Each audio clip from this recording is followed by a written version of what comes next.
El ciudadano chino de quien se sospecha tiene coronavirus permanece aislado en el Hospital Eugenio Espejo de Quito. En 48 horas se tendrían los resultados. 2 personas cercanas a él son evaluadas y hasta el momento no presentan síntomas. Un tribunal de la Corte Nacional de Justicia determinó la inocencia de 6 policías que habían sido sentenciados por la revuelta del 30S. 9 años después, buscan regresar a la institución. Consternación en la barriada de la 14 y Francisco de Marcos, suroeste de Guayaquil, donde una mujer y sus 2 pequeños hijos murieron calcinados. Según familiares, los cuerpos estaban en la cama abrazados. Momentos de pánico en parque de diversiones cuando una pareja y su hijo de 3 años sufrieron una descarga eléctrica. Video viral de chofer de bus interprovincial que chateaba mientras manejaba sirvió como evidencia para que la CTE lo sancione. En lo internacional, conmoción causó la muerte de Kobe Bryant, una de las leyendas del baloncesto. Enseguida, el especial Desaparecidos, entre el dolor y la incertidumbre. Algunos fueron encontrados y otros son intensamente buscados por sus familiares, que viven un viacrucis al no saber de ellos. Emisión estelar.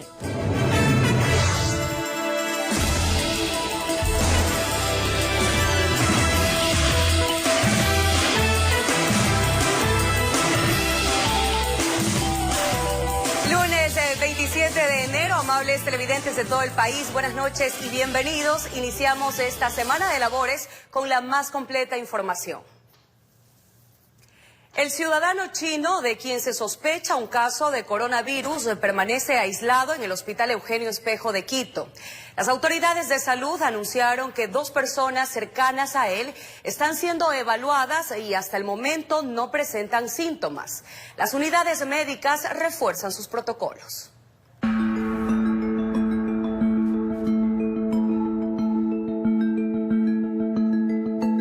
El posible afectado de nacionalidad china permanece aislado en el Hospital de Especialidades Eugenio Espejo de Quito. Fue atendido en emergencia la madrugada del pasado 23 de enero por problemas respiratorios y varios síntomas similares al coronavirus. Actualmente se encuentra en terapia intensiva. Este paciente se ha deteriorado clínicamente. La infección está comprometiéndole los 2 pulmones. No hay un tratamiento específico, el tratamiento es solo sintomático. En el hospital se activaron todos los protocolos de actuación hasta conocer los resultados de los exámenes realizados al ciudadano y han seguido los lineamientos de vigilancia. Como la utilización de mascarillas, el aislamiento, como el lavado de manos prolijo, la desinfección de donde está hospitalizado. Las actividades en esta casa de salud son normales. Sin embargo, hay preocupación de los familiares de los pacientes por una supuesta falta de información y medidas de precaución.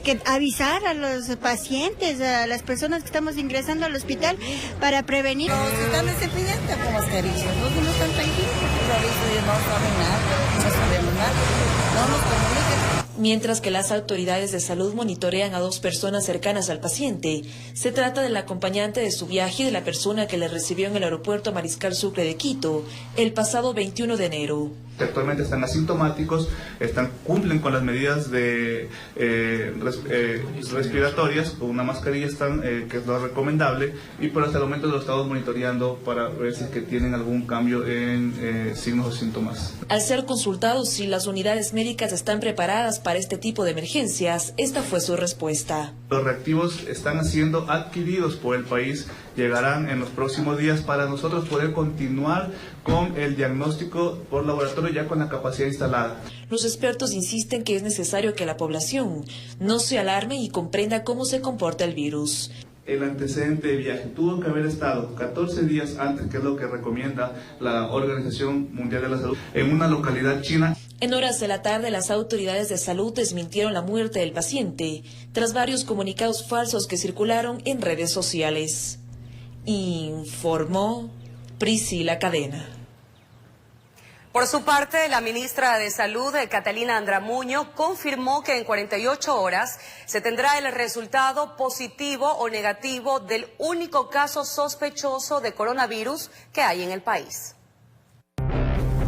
En nuestro país se estudia el caso sospechoso de coronavirus del ciudadano de nacionalidad china de 49 años de edad que salió desde Hong Kong y arribó a Quito el pasado 21 de enero. Él empieza a presentar síntomas 3 días después de haber llegado acá al país, empieza con tos, fiebre, malestar. El paciente está diagnosticado como una neumonía típica, por lo cual está siendo tratado en un hospital público en Quito y se encuentra aislado y hemos tomado todas las medidas de prevención. ¿Cuál sería la confirmación? La confirmación la estaríamos entregando en 48 horas. Esta prueba la enviamos a Atlanta la enviamos y estamos a la espera del resultado. La ministra de Salud indicó que están haciendo seguimiento a las personas que tuvieron contacto con el pasajero. Más de 100 pacientes que igual les estamos haciendo un seguimiento a diario, ¿no? Para verificar que no presenten síntomas. Hasta aquí no tenemos ninguna alerta, todos están asintomáticos. En torno al rumor de un posible caso sospechoso en Guayaquil. Aquí en Guayaquil no, descartado.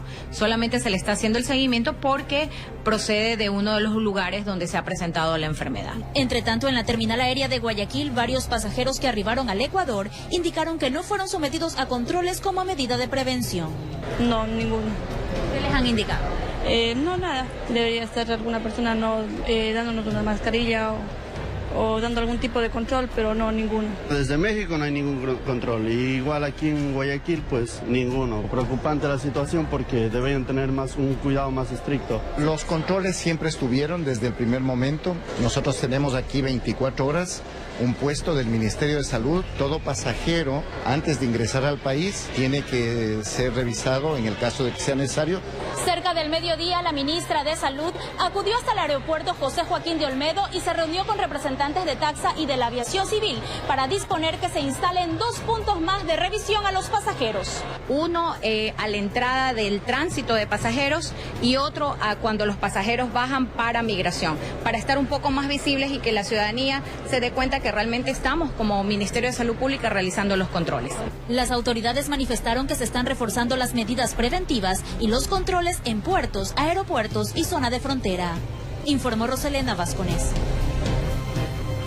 Ante esta situación, es importante que los ecuatorianos estemos informados sobre el coronavirus. Por ello, está con nosotros Adriana Peralta con importantes recomendaciones. Adelante, buenas noches. Así es, Ana y amigos, buenas noches. Efectivamente, comenzaremos por detallarles los síntomas del coronavirus. Estos son secreción nasal, dolor de cabeza, tos seca, dolor de garganta, fiebre, dolor torácico, malestar general, dificultad respiratoria y neumonía observable en radiografías de tórax. Además, preste atención a las medidas de prevención.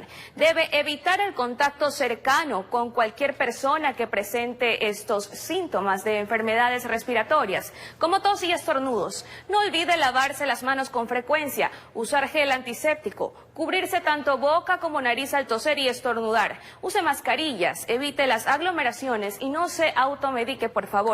Siempre acuda al médico, quien como experto lo revisará y le dará un diagnóstico preciso. Ahí están las recomendaciones. Anali, continuamos contigo.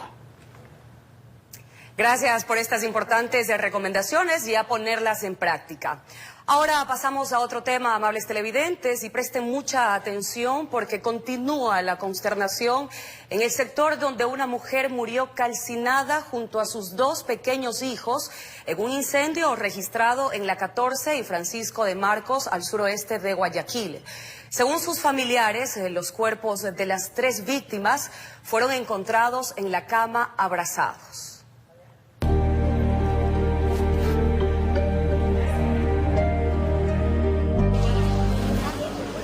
La consternación y el dolor por esta lamentable noticia está latente. Katy, Josué y Maximiliano se fueron juntos para siempre. La madre de la oxisa cuenta que horas antes de su muerte, los 3 compartían con la familia en una fiesta. Estaba conmigo en la fiesta. Nos divertíamos y todo eso. Para llorar el otro día y es duro eso. Recuerda a su hija como una mujer fuerte que salía adelante y buscaba siempre la manera de alimentar a sus 2 hijos. Ella vendía ahí con la tía almuerzo y ahí se ayudaba ella ahí. Doña Gisela lamenta que poco o nada pudo hacer para salvar la vida de su hija y de sus 2 nietos. Ella cuando me avisaron ya no podía hacer nada. Ya estaban las llamas, los vidrios ya se reventaban. Yo lo único que hice es tirarme al piso a llorar nomás por mi hija nomás. La casa donde habitaba Katy quedó así. Afuera, los familiares y amigos anhelan brindarle cristiana sepultura a los dos angelitos que regresaron al cielo con su madre. Como dicen por ahí, trajo al mundo a sus hijos y se los lleva a ella misma. Ella siempre me decía a mí que hay que ser fuerte en la vida, sea lo que sea problemas que tengan en la vida, hay que saberlos llevar y sonreír siempre. Una foto, todos tres sonrientes, quedará para siempre como el recuerdo de una mujer que murió junto a sus hijos en una tragedia que enluta a todo el país. Informó Adriana Méndez. Familiares y amigos de la joven de 18 años, quien fue víctima de femicidio, velaron sus restos en casa de sus padres. Ellos solicitan a la policía dar con el paradero del sujeto quien la asesinó tras vivir con ella durante 6 meses. Carlos Julio Grumendi nos cuenta más en la siguiente nota. En casa de la familia Vargas Parrales, todo es tristeza. Aquí se levantó una capilla ardiente para velar los restos de Noelia Serena Vargas Parrales, de 18 años de edad, quien fue asesinada bajo el delito de femicidio. Según cuenta su madre, que la occiso recibía constantemente maltratos por parte de su pareja sentimental, con quien vivía desde hace 6 meses. Yo lo único que quiero es que hagan justicia. Es una niña de 18 años que se me llevaron. No es un perrito, es una niña. El sujeto de 24 años trabajaba realizando servicio de motocicleta en el sector donde habitaban.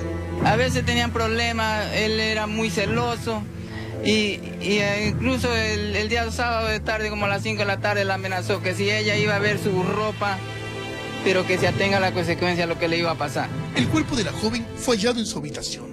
Según testigos, la pelea habría iniciado porque justo cuando el hombre llegaba a casa, la encontró con las maletas al pie de la puerta.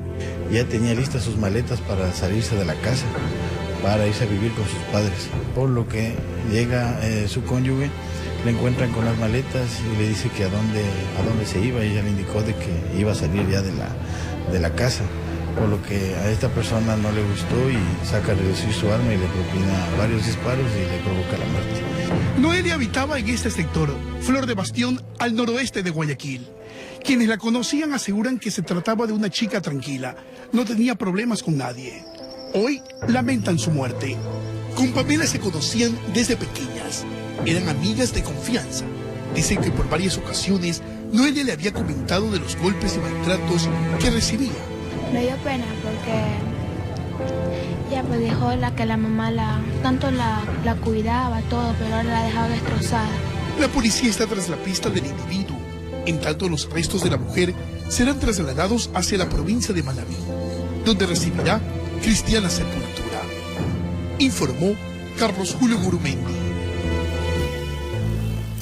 Una mujer muerta y otra gravemente herida es el saldo de un ataque al estilo sicariato en un barrio de Manta, provincia de Manabí.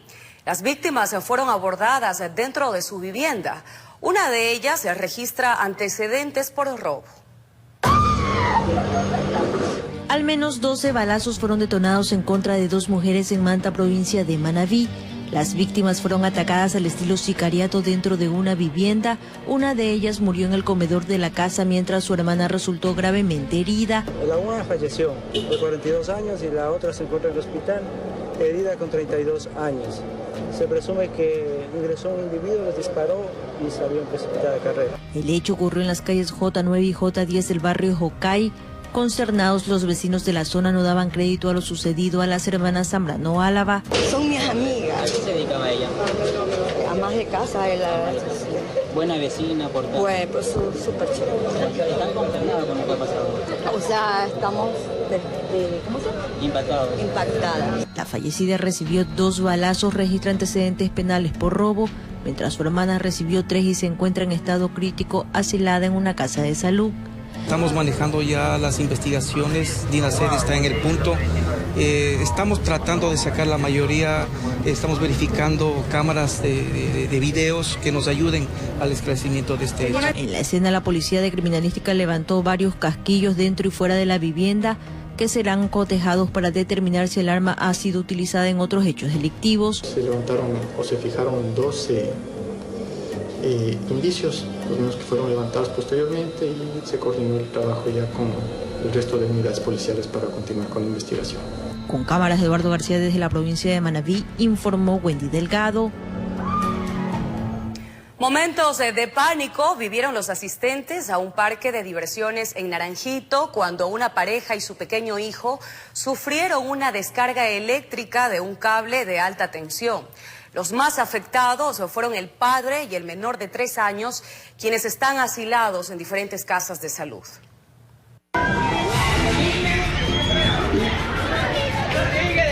Era la última noche de los juegos mecánicos y la primera que alteró la vida de una joven pareja que con su hijo solo buscaban un momento de distracción. Había un cable de alta tensión que estaba siempre haciendo sulfatando y ha habido caso omiso de la empresa eléctrica, ¿no? Fue en Naranjito, provincia de Guayas, cuando Oliver Bejarano sufrió severas quemaduras en su estómago, pero la desgracia se había empeñado. El hombre estaba pataleando en ese hueco y ya tenía que salvarlo como pueda. Le cogí una silla, le saqué la alta tensión. El señor estaba convulsionando y también tenía una herida, no sé si es del golpe, creo que había caído en una alcantarilla que está sin tapa, que pasa siempre con ese problema. A Bejarano lo trasladaron a la unidad de quemados del Hospital Luis Bernaza en Guayaquil, donde permanece con pronóstico reservado. Según las autoridades, su esposa e hijo tienen heridas menores, aunque el niño fue internado. Pasa por quirófano central, donde se realiza la primera limpieza quirúrgica, pasa al postoperatorio y posteriormente pasa a la unidad de quemados. Tras el susto colectivo, ingenieros de la empresa estatal acudieron para restablecer el servicio. Nosotros cuando tengamos algún problema es del transformador hacia abajo, fuera el problema de nosotros. Pero con un cable de alta tensión, ¿quién se mete con un cable de alta tensión? Nadie. Informó Jorge Escobar.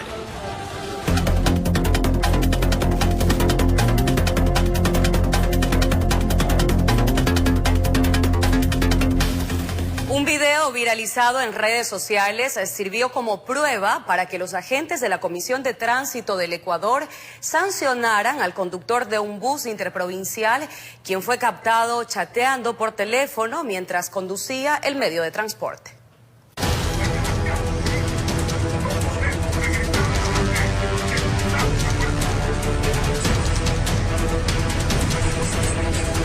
Mediante redes sociales se hizo viral este contenido audiovisual en el cual se aprecia al conductor de un bus interprovincial revisando su teléfono celular mientras conducía a gran velocidad. La imagen fue captada por uno de sus pasajeros, y a quien se mostró indignado por esa irresponsabilidad al volante. Este video se hizo viral, inmediatamente tomamos las acciones del caso. Dispuse que la Dirección de Transporte Público de la Comisión de Tránsito del Ecuador tomara la acción correspondiente.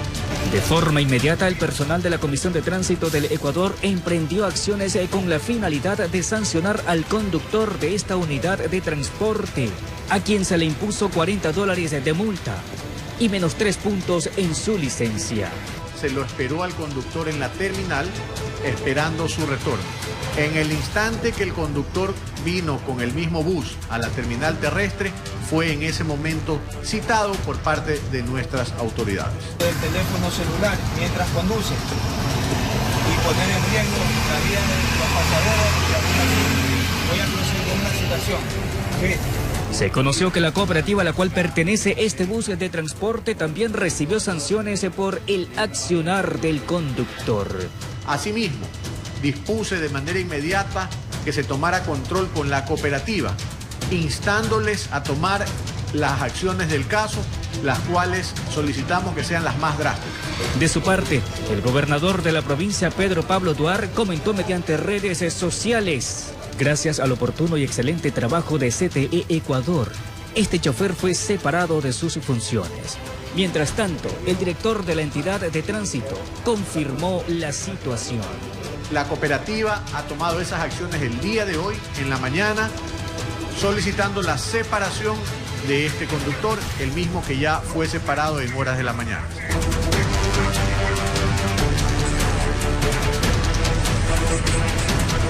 Informó José Morales. Decenas de padres de familia acudieron a la Defensoría del Pueblo en Guayaquil para exigir la suspensión del examen Ser Bachiller, pues afirman que a sus hijos les tomaron contenidos ajenos a la malla curricular. Por su parte, el INEVAL informó que se investiga la presunta filtración de las preguntas en planteles de la provincia de Los Ríos. Fue el único con su banda que lo acredita como segundo escolta del pabellón de Guayaquil en el técnico Simón Bolívar. Ariel tiene 9.56 de promedio y a su madre no le cabe en la cabeza. Resulta que tiene 47 aciertos. Una simple prueba me le trunca los sueños a mi hijo. Salió devastado de esa prueba, no me parece. Lamento por no seguir mi carrera, lo que es ingeniería. Saben que las calificaciones serán publicadas en un mes, pero acudieron a la convocatoria de la Defensoría del Pueblo. Las preguntas que ellos respondieron no tienen de pronto concordancia con la educación que han recibido en la secundaria. Otra de ellas es la filtración de los exámenes. La prueba Ser Bachiller establece el 60% de la calificación. 50 aciertos es menos de la mitad del total.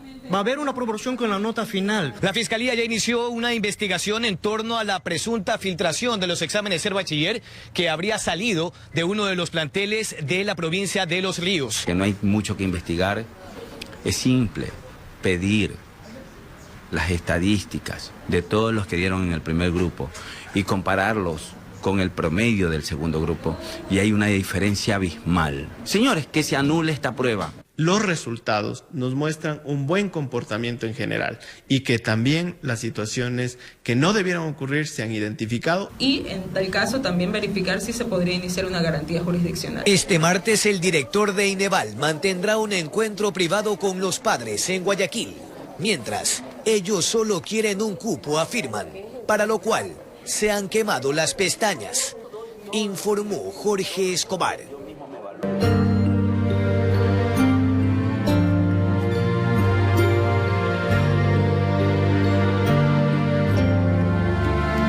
Por varios años, en su informativo La Noticia, hemos presentado reportajes de personas desaparecidas. En muchos de los casos, las historias han tenido un final feliz, mientras que en otros el dolor persiste en los familiares. ¿Qué ha pasado con los desaparecidos? Aquí una nota especial. Germán Gordillo nos abrió las puertas de su desolada casa. La esposa falleció hace muchos años y su hijo Roy, de 37. Se desapareció en el año 2017 y desde aquella vez no tiene rastros ni pistas de su paradero. Él manifiesta que problemas psicológicos le cambiaron el rumbo de la vida. Averigüé cero, que había conocido un ecuatoriano que había regresado de Francia, que se había hecho amigo, que vivía solo en la Alborada. Cero, sin ninguna información, hasta que desapareció. Desconoce si está vivo o muerto. Su esperanza es inagotable y espera tenerlo nuevamente en su vivienda en el norte de Guayaquil. La oración permanente y el consuelo de la oración sin perder la fe. En cambio, la señora Melina Merchán, habitante del bloque 1 de Flor de Bastión, aún espera que la impunidad no cubra el caso de su hija, Evelyn Lisek Pilay Merchán, de 23 años, quien desapareció de forma extraña y la encontraron después de unas semanas sin vida en el cantón Pedro Carbo. Me mostraron allí un cadáver, donde era una osamenta nada más en la parte de acá arriba. Y me mostraron la parte de abajo de las piernas y los pies, que esos sí eran los zapatos de mi hija. Y la ropa también. Ahora está a cargo de sus nietos, que en su inocencia e infancia manifiestan que les hace falta el calor de su progenitora. La niña más pequeñita de 2 añitos, ella se despierta llorando en las mañanas y le preguntan por qué llora. Y ella solo dice mamá, mamá. En el año 2019, la DINASEC registró en la zona 8 837 casos de personas desaparecidas. De estas, 816 fueron encontradas y tuvieron un final feliz. 21 se encuentran en investigaciones y 18 estaban muertas. Hay personas extraviadas por enfermedad, por problemas familiares, por problemas sociales. por discapacidad. Muchas veces las personas acuden tanto a fiscalía como policía y a veces nos indican esta situación que tienen que esperar, pero esto no es así. Eso tiene que hacerlo de forma inmediata. Asimismo, existen casos de personas que desaparecieron por problemas, adicciones y fueron buscados incansablemente por sus familiares. En el suburbio de Guayaquil encontramos la historia de alguien que se regeneró, regresó a casa y hasta tiene su propio negocio. Yo no regresaba porque tenía miedos, temores. A lo mejor cuando yo fui llevándomele algo a mi familia del hogar. La culpa muchas veces también a mí, eso me alejaba más y más de ellos. Ahora Edgar Vázquez, de 38 años, es la alegría y orgullo de su madre y ejemplo de superación en el barrio de las calles Francisco Segura y Los Ríos. A mí casi me matan 2 veces en la calle. Ahí uno tiene que sobrevivir, tenía que hacer cosas indebidas. Él espera que muchos de sus amigos que se encuentran en las mismas condiciones que dejó vuelvan con sus seres queridos, informó Charlie Pisa. Enseguida, 2 años después del atentado terrorista al cuartel de policía de San Lorenzo, los habitantes aún recuerdan esa madrugada de terror.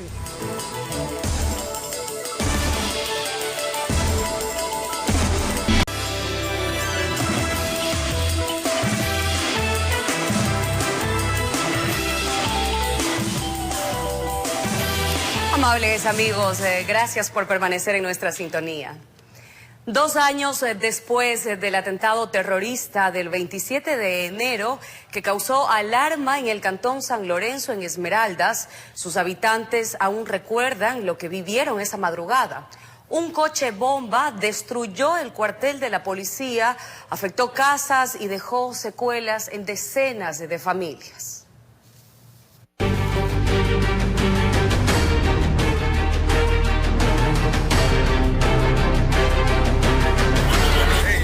Que los carros tienen combustible, pueden estallar.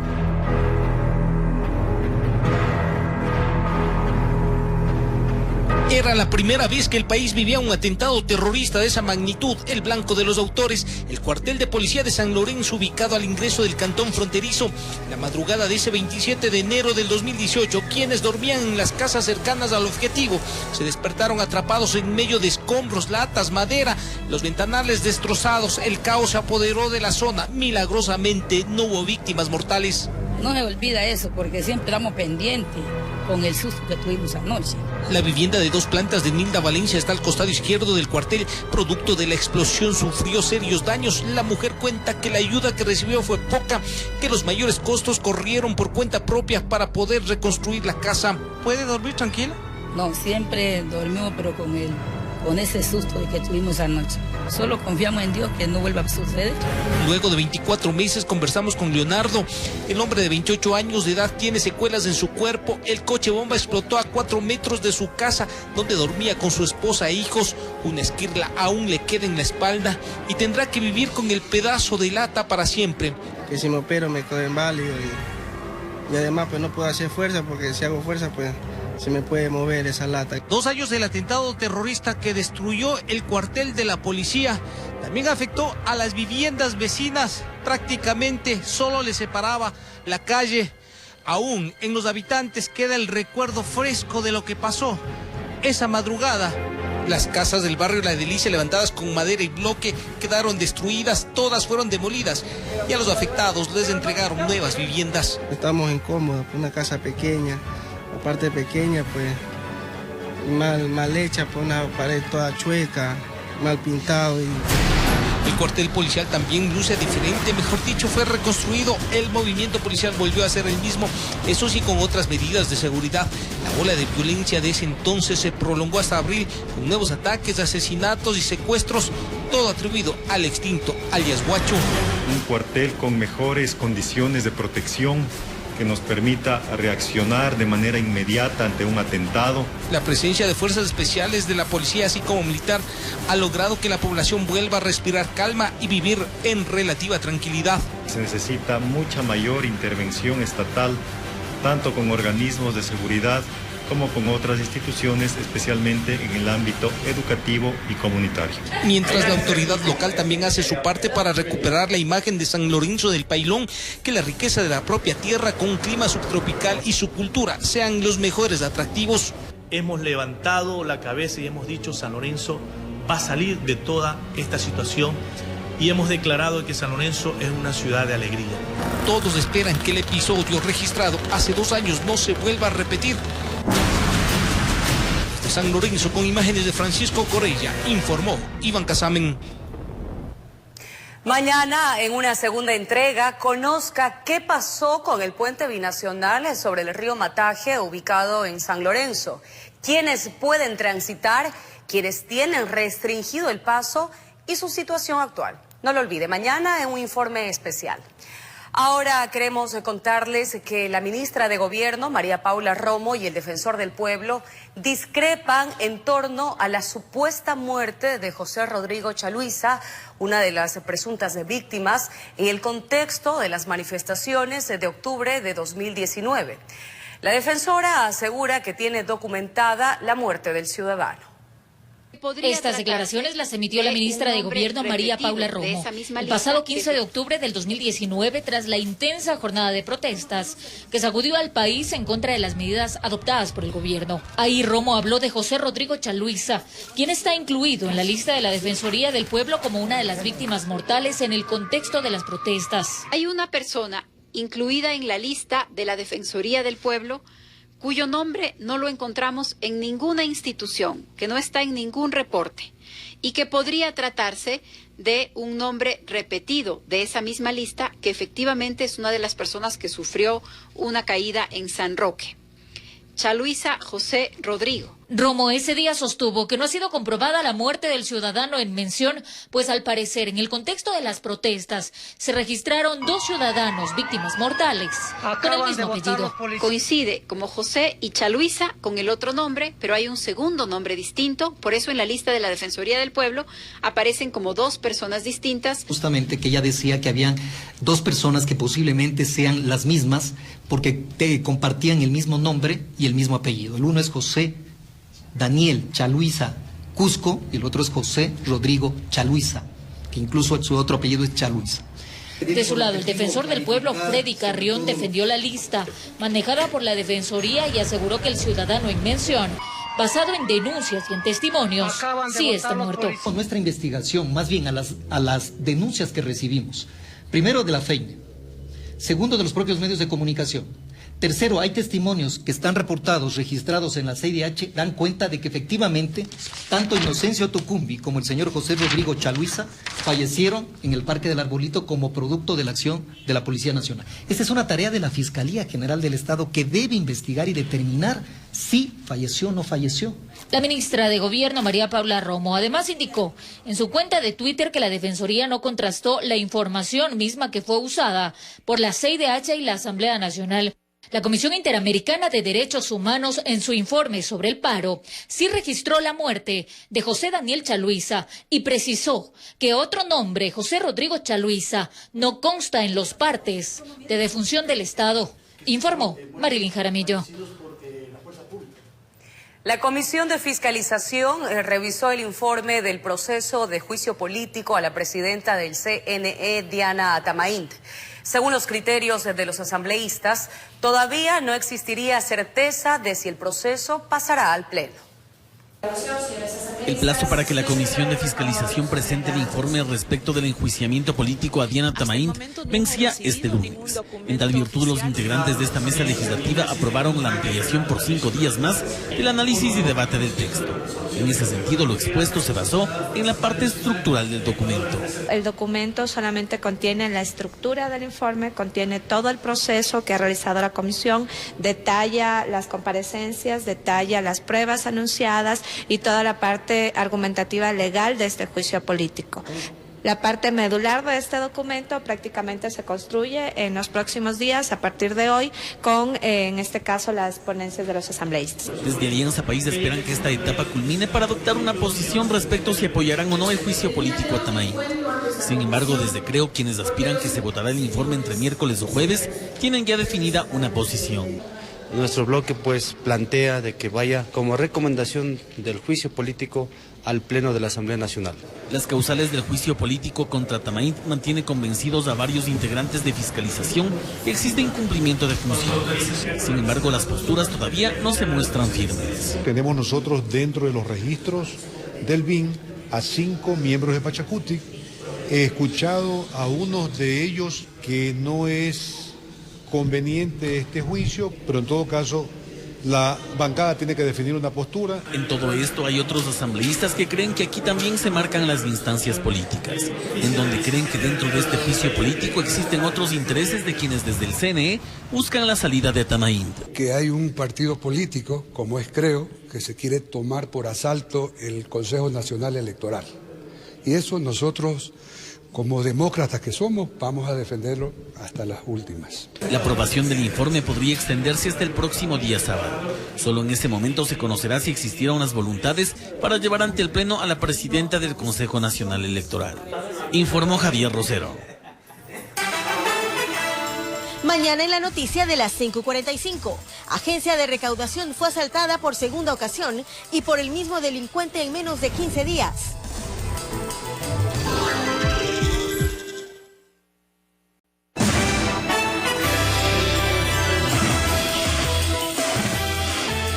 Ya estamos de regreso para informarles que un tribunal de la Corte Nacional de Justicia determinó la inocencia de 6 policías que habían sido sentenciados por la revuelta policial del 30 de septiembre del 2010. Los uniformados, a pesar de que han pasado casi 9 años, buscarán regresar a las filas de la institución policial. ¡Justicia! ¡Justicia! ¡30 veces! Momentos de emotividad se vivieron en los bajos de la Corte Nacional de Justicia Norte de Quito. Para varios policías sentenciados por la revuelta policial del 30 de septiembre del 2010, la luz brilló al final del túnel.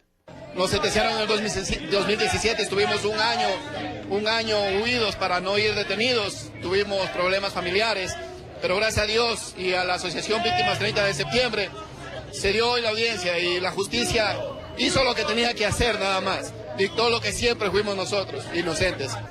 Son 6 miembros de la Policía Nacional que a través de un recurso extraordinario de revisión fueron declarados inocentes. Ellos en primera instancia fueron acusados de paralizar un servicio público en la ciudad de Guaranda. Señor periodista, hemos esperado tanto tiempo para que nuestros familiares salgan en libertad, se unan con sus familias. Hijos con lágrimas en los ojos se aferraron a sus padres al saber que fueron declarados inocentes. Inocentes totalmente de toda culpa. Gracias a Dios, gracias a él. Él es nuestro abogado, nuestro juez. Un viacrucis de más de 9 años que en algunos casos destruyó hogares y dejó a muchos en la calle sin trabajo. A mí me dieron de baja con 18 años y medio de servicio y obviamente pues es una sentencia revertida y ahora tengo que pelear para poder volver a las filas policiales, de donde nunca debí haber salido por la injusticia que cometieron conmigo. Este es el tercer grupo de sentenciados que a través de un recurso legal logra su inocencia. Los miembros de la FAE fueron declarados inocentes, también los primeros. Ahora son ellos y también hay otro grupo de policías que también ya inclusive fueron reincorporados. Es el preludio a otros casos vitales e importantes, emblemáticos, como el caso de intento de magnicidio que vamos a presentar ya el recurso extraordinario de revisión. Informó Héctor Romero. En Colombia capturan a 5 miembros de 2 organizaciones terroristas durante un operativo militar ejecutado en la frontera con Ecuador. Los individuos tenían en su poder un fuerte arsenal bélico, droga y dinero en efectivo. Los aprehendidos serían los responsables de los desplazamientos a territorio ecuatoriano. La fuerte ofensiva adelantada por unidades de la Armada de Colombia en Tumaco y zonas rurales del departamento de Nariño permitió la captura de 5 integrantes de grupos armados. Labores de allanamiento en el corregimiento Invilí, Tumaco, frontera con Esmeraldas, logra la captura en flagrancia de alias Pepe, segundo cabecilla de finanzas del GAO Residual Los Contadores, y alias York, encargado de la seguridad y jefe de sicarios de esta estructura. Una fuerte ofensiva con 3 operaciones simultáneas con participación de Ejército, Armada, Policía Nacional y el apoyo del Cuerpo Técnico de Investigación Judicial. Estamos hablando de la estructura Oliver Sinisterra y de los contadores. Durante esta operación fueron incautados fusiles, pistolas, escopetas, un tubo acondicionado para lanzamiento de artefactos explosivos, proveedores y municiones de diferentes calibres. De igual manera, se logró la incautación de aproximadamente 24 kilos de marihuana, 1 kilo de clorhidrato de cocaína, motocicletas, prendas de uso privativo de las fuerzas militares, celulares y dinero en efectivo. Abundante material de munición, intendencia, comunicaciones. Los otros 3 detenidos son integrantes de la Comisión Armada Gao Residual Oliver Sinisterra. Eran los encargados de realizar extorsiones, asesinatos y secuestros selectivos a los gremios de comerciantes, transportadores, agricultores, pescadores, estaciones de servicio en el sector de Tumaco y parte de Ecuador. Los últimos enfrentamientos han provocado el desplazamiento de decenas de familias a territorio ecuatoriano. Debilitan esas estructuras que son las responsables de los desplazamientos masivos que han ocurrido últimamente en la región, aquí en el Pacífico nariñense. Ha llegado bastante gente a nuestra parroquia y son personas, familias que vienen desplazadas, ¿no? Tenemos ahora en Tovar Donoso aumento de personas desconocidas, familias que llegan a trabajar ahí a la parroquia. Con imágenes de José Cedeño, desde Nariño, Colombia, informa Miriam Enríquez. En nuestro espacio de opinión estará el doctor Wilfrido Torres, director de Vigilancia de la Coordinación Zonal 8 del Ministerio de Salud, con quien dialogaremos sobre el coronavirus y sus efectos en el país. Así nos despedimos, amables televidentes. Gracias por su gentil sintonía. Enseguida Copa. Buenas noches.